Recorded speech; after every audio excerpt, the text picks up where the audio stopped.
Okay, so by now you get the idea. The climate is in crisis, and we're faced with an existential global emergency that requires societal shifts on an unimaginable scale. We know we need to phase out fossil fuels, protect nature, and transform our economy. The question is, how? And what can you do? The world is a pretty overwhelming place right now. A global pandemic. Increased social inequality. Political polarization. And that ever-present thorn in our side, climate change. Climate change. Extreme weather. Sea levels are rising. Biodiversity is reportedly declining. Have left the world in a climate emergency. In this series, we'll explore how we got here, where we're headed, and what we can do to make a difference. This is The Breakdown. There are two things us humans need to do if we're going to avoid the worst-case scenario. The first is to stop any further damage being done.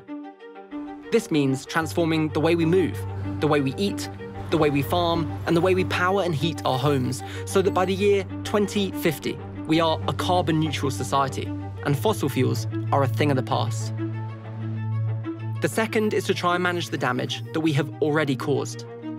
This means finding ways to extract existing emissions from the atmosphere whilst adapting to the effects that are already locked in, like higher sea levels, warmer climates, more extreme weather, and biodiversity loss. It is a to-do list that is almost too overwhelming to tackle. But unless we want to bow out of the cosmos early, we really don't have a choice. So how do we start? Well, first, we have to leave behind the old way of thinking. For years, we've been told that the way to solve the climate crisis is to change the way that we as individuals consume.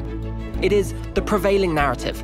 We're told to switch off our lights, take shorter showers, and keep a close eye on our carbon footprints. And I think for a lot of us, we ended up then wanting to, fly less or buy an electric car or eat less meat or whatever, because that was the only thing we could see as actually having the possibility of making a difference. We've subscribed to a belief that our only power is as beings who buy.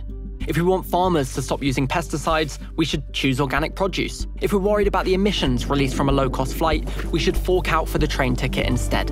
And it helps. Making these decisions as consumers sends clear signals to the marketplace. But it's not enough.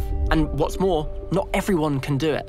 You and I might make a choice to change the way that we travel and give up our cars and stop taking flights and opt to take the train everywhere instead. That choice relies on our ability to afford the train as a substitute. Making individual changes to our lifestyles is important, but not only is it a privilege, it's a short-term fix. We can screw in as many energy-saving light bulbs as we like, but the power is still coming from the same old supply. What we need is to change the system. A systems change approach would be the government taking subsidies away from airlines, investing it in better train systems that are affordable to average people. And therefore, everybody can make that change and afford to take the train. And it isn't relying on their ability to be able to afford it. If we're going to affect change at the scale and to the time frame required, what we need is bold and far-reaching systemic change. But when it comes to influencing governments and pressurizing corporations, it's easy to end up feeling like an ant, trying to carry an elephant, tiny, ineffectual, and doomed to fail. So the reason that a lot of people feel really overwhelmed by climate action and by climate change is that they're trying to do it by themselves. And then it really does feel like the weight of the world because you think you're the only one carrying it. And it is the literal weight of the world. So it is in all of our interests, just like emotionally, sustainably, physically, to be part of a collective. Every cultural shift or systemic change in history, good or bad, occurred because humans came together.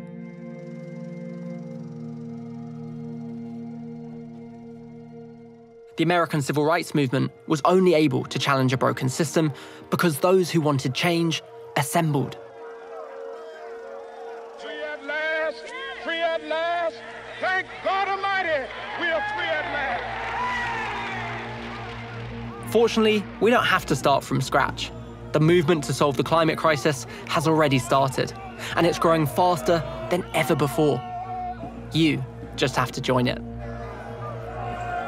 Each one of us, whether we're an individual, whether we're the CEO of a corporation, whether we stand in a legislative body, each one of us needs to assume responsibility. You can do so much as an individual. You don't have to wait for someone else to do something. No one is too small to make a difference. Never forget that. There's a place for everyone in this movement, and it just requires you to take it up. And that doesn't necessarily mean marching. It doesn't necessarily mean becoming an activist in the way that I am running the Green New Deal, but it could be in your workplace. It could be in your home. It could be in your flat, speaking to your neighbors and discussing how you can change how your community runs. Are you going to start a community garden and petition your local MP? Being a part of this movement doesn't mean you have to be a part of this movement in a single form or in a single place. We can all be a part of this movement where we are right now. The last 2 years have fundamentally changed the conversation around climate.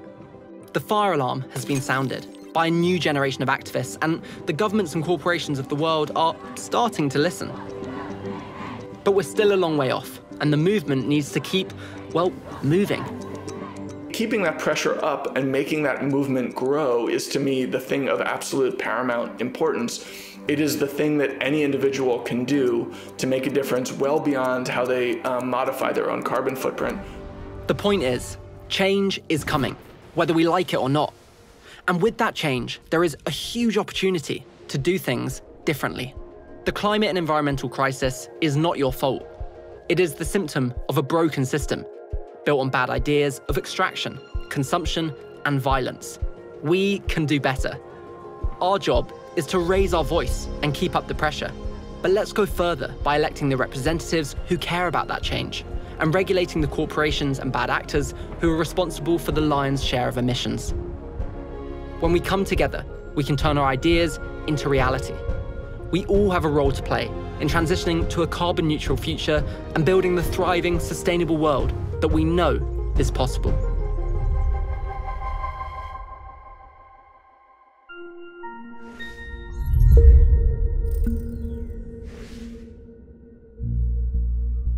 To learn more about how to take action on the climate crisis, check out our Instagram account, Earthrise Studio. In other episodes of The Breakdown, we explore topics like climate denial and climate justice.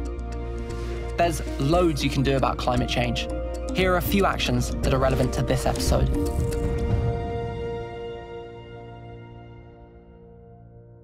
This series was made possible by Waterbear Network, a new and interactive platform that allows you to watch content about the future of our planet and directly take action. It's totally free to create an account, so why not check it out?